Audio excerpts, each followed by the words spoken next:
Well, we finished Star Wars Knights of the Old Republic around mid-2003, and then we did the PC version, but through the last half of 2003 we were starting to really think about what we wanted to do next. And in general, we wanted to take what we had done with Knights of the Old Republic, and which was a huge space adventure. You go to a lot of different planets, and it's in the Star Wars universe, so you've got just a good basis for adventure and combat and things like that. And we wanted to take the formula that we brought to that kind of role-playing game experience, where you can create a character, be who you want to be, and really develop that character over the course of a game, and take that into a new universe where there was really no limits on what you could do as a character and what we could do with a story. And so that meant basically coming up with our own intellectual property, our own galaxy, universe of new spaceships and new powers and things like that. Just a really a fresh look at how to do a space adventure. The origins of the story for Mass Effect really come from the principles of the world that we wanted to create. And actually, when you think about issues like, should you have time travel? Should you be able to warp somewhere? Is there cloning? Is there artificial intelligence that, there are robots that are as smart as we are? Those kinds of things actually dictate the things that you can do in the story, because if you can do time travel, or even if you can warp across the battlefield, that radically changes everything about your story, the way the game plays, everything. So we had to kind of lock those things down first before we started building our story. And then the story itself came from, again, the larger ideals of what kind of moments do you want to have and what do you want to be able to do. So we wanted the player to be able to have their own ship, just because that's a great way to feel empowered and be able to get around the galaxy. We also wanted it to be a ship that wasn't just a vehicle that you hopped into. We wanted it to feel kind of more important. And so it's an actual military vessel that has a crew, and as you do different things on missions and all across the game, your crew actually responds to you, and you can go up and talk to them. You can walk around inside the ship, and you can decide where you want to go. And so it's these kinds of things that kind of started contributing to what the basic structure of the story was. When we write something at BioWare, there's usually 3-4 writers on any given time working together on a project, maybe 6-7 writers across the whole life of the project. We also take input from all the other people on the project. The artists help you understand what the vision of the game is going to be. The programmers give you an understanding of what the gameplay is going to be. Your character artists show you the characters you're writing for. You see them coming to life. The animators make them real. And everybody has an understanding of what we want the final product to be. When we're designing characters, there's input from everywhere. Beginning with story, the writers are going to write. We need to know who's in the world and what they're doing, where everyone's going, what their motivation is. That's absolutely essential when it comes to character design. If you don't have a story, there's no point in drawing. They say a picture says 1,000 words, but yeah, it says way more than that. I've tried writing 1,000 words, and I usually end up scribbling notes on the side anyway, scribbling designs and drawings. To me, storytelling is the most important aspect. If you haven't told your story right, and you've ended up wasting the whole audience's time, really, it's about taking people to places they haven't been before. Well, one of the first steps we do is we usually start just looking through a lot of photographs, find stuff that is actually on Earth that is interesting, start painting concepts around there. We'll do a couple of planet ideas, maybe 5 to 15 to 20. Maybe do a rocky environment, maybe garbage planet, anything like that. I mean, just throw it out there. Let the writers start to look at some of these ideas. Let them pick and choose about ones they can really work with. One of the areas we did was Virmire, which was kind of based on some islands in Vietnam and Thailand. We really worked with that, with these kind of clean pads that kind of connected them all together you could walk through. Originally, the concept started out as this utopian a vacation world that was very clean. You'd want to go to. Eventually, it was turned into an evil base, but we had to do some adjustments on that one. To create an environment, we start with the concept that Derek Watts creates, and we work with the designers to rough in a block level of the set to make sure it fits the needs of all the design and story requirements for the area. So we build a lot of the stuff the same way we did in our past generation games. We still construct them in Studio Max. We pull them into or display them with our engine. There's just a lot less restrictions on things for this generation. We can have a lot more polys, a lot more textures, higher texture resolutions. It all holds up a lot better than it did, and the artists are free to make it look exactly like what they wanted. From there, we move on and we start applying textures and lighting and everything else to refine it and make sure it's believable. Lighting, especially in Mass Effect, is incredibly important. It's one of our big focuses. After everything is looking and acting correctly in our game, and the designers are comfortable with how things are working, we spend a lot of time on trying to get the lighting just right, making sure that the colors are controlled and that they hold up well, that they match our style and our art direction. Mass Effect is actually structured in a way that allows us to, not only have, sequels that extend the main story in ways that we've actually planned out ahead of time, but it also has the basis for a larger galaxy outside the core story that's constantly expanding. So we do this through what we call uncharted worlds. And so in the game, you actually have a starship. You can go to the galaxy map in the center of the ship, and you can actually look at the galaxy, look down on it, look at all the different star clusters and kind of explore planets and asteroids and things. And then you can actually go to these places. We add creatures, we add things like bases or maybe lost satellites or something that you would want to, that whatever it is that you saw in orbit that beckoned you to come to and explore this place. And that's some sort of anomaly. You could be set up for an ambush by some other race in the game. There could be minerals there to explore and recover. And these are basically unclaimed planets, so there could be new creatures nowhere else in the game. Those are the sorts of things you'd encounter on an Uncharted world. If you were actually able to have your ideal adventure in space, what would you want to do? Have your own starship, have some kind of superhuman abilities, be put in a position where you as a character are somehow empowered, even beyond where you can grow in a normal RPG, but even that your starting point puts you in a position where the kinds of things you're dealing with are really epic. And so those are some of the principles that helped us form the basis for what the intellectual property would be, what the universe would be. We get the concept artist started quite early on characters. We give them a rough idea of what we want, some people to try and think of, medics, marines, armors, ambient characters. So Matt Rhodes did these. These were some sketches he did to get an early idea of what we wanted. It's a futuristic look, but still clean and stylish. He'll look through fashion magazines and so on. We kind of wanted to get these arcs in there on the clothing. He was playing around a bit with that. The clothing is quite tight. These are maybe some ideas of formal wear for the humans. This is a quick early drawing of maybe what an Asari head looks like. Character design for Mass Effect was great. It really was wish fulfillment in that we were able to design a whole, plethora, for lack of a better word, of just new aliens, new species that we could really just play at and have our own fun with. There were the humans. And the idea behind designing the human race in this game was that it wasn't that far in the future, far enough that it was something new, but not so far that it was unrecognizable, that it was alien to us. Having the chance to design new aliens in particular, there were aliens like the Solarians, for example. The Solarians were actually one of the easiest to design, in a way. Some of the first drawings kind of seemed to hit it fairly close, and it was just a matter of sort of finesse, just back and forth, trying to find out where do we relax, or where is it, what are we trying to say with these guys? In some ways, we based them a little bit on, at least from a design point, a little bit of the Japanese sort of poet warrior persona. The Krogans are badasses. They're the warriors, they're the guys who are running through the galaxy, pushing everyone around. Intimidating, everything in there, even their physiology says, we are gonna kick your ass. The Asari were the most fun to design, by far. To get a design brief that basically says, design blue-skinned space babes with no men, it's like, all right, good, can do. A lot of the inspiration from the Asari came from, especially in costumes, came from sports gear. There was a lot of scuba gear and climbing gear, and a lot of stuff that was really pliable, really flexible. It was every nerd's design dream. The Turians would be the warlords. They're the guys who are probably, when humans show up, they're the best of the best. They're the ones who are the scariest and the most together. Like a mix between the Krogan and Solarian in a way, but just pointier.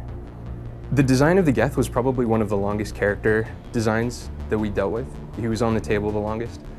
It started out not even as a machine very early on. They weren't a machine race, and this was before a story sort of, was written about them. But there was one sketch in particular that ended up that people latched onto. Did a drawing of a guy with almost with no skin, but like Bishop from Aliens with his like white plastic insides, but basically just a muscle chart clinging to the walls in this creepy spider pose. People just kept coming back to that and saying like, can we have this? Can we have this in the game? And slowly but surely, as time went along, we thought, well, this living creature Geth isn't really working out that well. Or maybe machines, that might actually serve a bit better. And that's when the design process really started going.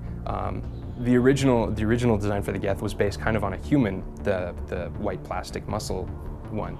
But eventually we started to twist him and push around and try to get a few more of those alien features, some of that stuff that really sets you off and makes you really uncomfortable. So we got rid of the head, gave him the big sort of hood tube over his face, and just gave him some of that anatomy that just makes you a little unsettling. But the one thing we knew we ended up having to keep was especially the musculature. Something that seems very much like he's been skinned and that he's not cozy at all. He's not enjoying his life.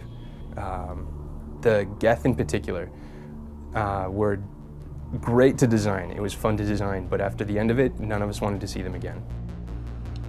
Here I've just got a Geth Trooper that I'm working on. We're just basically setting up some level of detail meshes. You can also notice in here the green and blue is the character rig that the animators will use to pose the character. This guy is approximately 5 million polygons, and so there's a lot of surface detail, and you can see all the wrinkles and folds and anatomical elements and all the intricacies behind the modeling there that gets brought into the game and gives the models the great surface treatment, the way with the light, how it plays over the surface. In previous generations, we were looking at poly counts of maybe 1,000, 2,000 polygons for the heads. So there's a tremendous difference between what the Xbox 360 is capable of compared to the previous generation.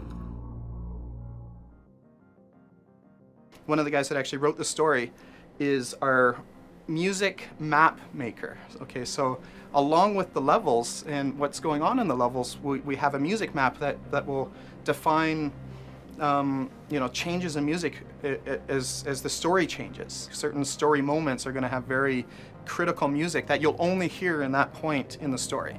And then other times we'll take the general level music that you typically hear while you're just exploring the world. It's going to be extended in a way that the music will sound different. Even if you decide to come back, the music will sound familiar, but it'll be different. Back in the days before we had all this digital technology, the guys only had tape. They had tape decks, and the only thing they could really do is a little bit of pitch here and there, manipulate the tape deck, slow it down, speed it up. And so they had to be really creative in how they actually recorded those sounds. So a lot of the things that somebody like Ben Burtt would do is he would go out in the field. I'm sure everybody's seen the videos of him tapping the tension wires to make the laser zap sounds. And the one thing that I found the most fascinating, the way that he got a lot of the ship sounds was he went to the Los Angeles freeway, pointed a vacuum cleaner tube at the freeway, stuck his mic in the vacuum cleaner tube, and then all of a sudden the sound got really focused, and it had this pitch to it because much like a flute, a vacuum cleaner tube, the pitch is defined by the length of the tube. So he was trying different pitches till he got the sound he wanted. Then once it's on tape, he could manipulate it and speed it up, slow it down, and that's how he got a lot of the ship sounds, just by getting freeway noises modified at the source. And so that's the type of thing we're trying to do, is go out and record our ambiances, but modify them at the source, so that when we're not doing a lot of digital post-processing, a lot of times it's all about happy accidents. You in your mind you'll say, okay, well, I think the sound will come out like this, but until you try it and it's like, wait a second, that's really neat, that's really unusual, that sound there, and then you can manipulate a little bit digitally and get it into the game. One thing that we found is that in the national parks, there's I don't know if people if they have them everywhere, but I know in our national parks in Alberta we have bear-proof garbage cans. Okay, so what they are is these garbage cans, the lid lifts up, and it's got a hinge on it, and then there's a little latch that locks so that bears can't get in and steal the garbage. And so those are everywhere in our national parks. And basically, but those garbage cans are quite big, and they've got these big, rackety, rusty hinges because they're outside all the time. And so we found this one that we were just goofing around, stuck microphones in it. We're, you know, lifting the lid, and it's making all these groaning and moaning noises. And then after we you know, we're just like, oh, whatever, it sounds okay. And then we bring it back. We pitched it down about an octave, added a little bit of reverb to it, and all of a sudden, wait a sec, that sounds like the inside of some, you know, alien vessel, and it's just all these groaning and moanings and stuff. And actually what that turned into be is actually going to be the Sovereign sound. So it's the, you know, that's probably, I would say, the single most defining sound is that one particular sound. It's in the trailers, so I mean, it's been floating around a bit, but that is the sound of Sovereign. And what it is just a garbage can lid. Here we go. So we got the before and after. So basically, the before was just, well, it's just this. It's, you know, a garbage can lid being manipulated.